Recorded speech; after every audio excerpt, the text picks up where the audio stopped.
বেশ, জয় মা কামাখ্যা, জয় মা তারা, জয় গুরু বামদেব। আলোচ্য বিষয় হচ্ছে বাস্তু দোষ।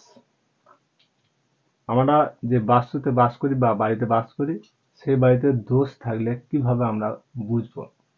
সিমটম, কিভাবে সিমটমটা বুঝতে পারবো? যদি আপনার বাড়িতে অপদেবতা বাস করে, তাহলে আপনি বুঝতে পারবেন কিভাবে?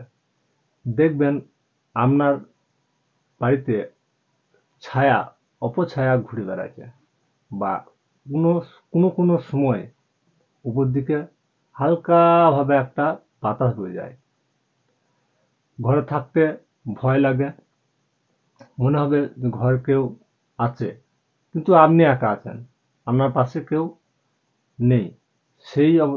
সেই অবস্থায় আপনাকে মনে হবে যে আমার ঘরে কেউ বাস করছে। তখন জানবেন যে আপনার ঘরে বাস্তু দোষ আছে। তা বাস্তু দোষ পরীক্ষা করার উপায় আছে। কিভাবে পরীক্ষা করবেন? বাস্তু দোষ যদি আপনার বাড়িতে থাকে, তাহলে আপনি বাস্তু দোষ পরীক্ষা করতে যদি চান, চট করে দশকর্মা ভান্ডারে চলে যাবেন। আপনাকে সিমটম বললাম যে বাতাস বয়ে যাবে, কোনো অপছায়া আপনার পাশ দিকে পেরিয়ে যাবে।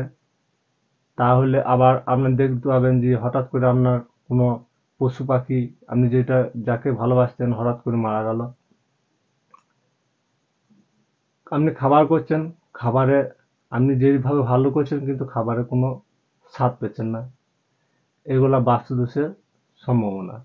তা সেই বাস্তু দোষ আপনি বুঝতে পারছেন, বুঝেও আপনি বুঝতে পারছেন না, তা কিভাবে পরীক্ষা করবেন?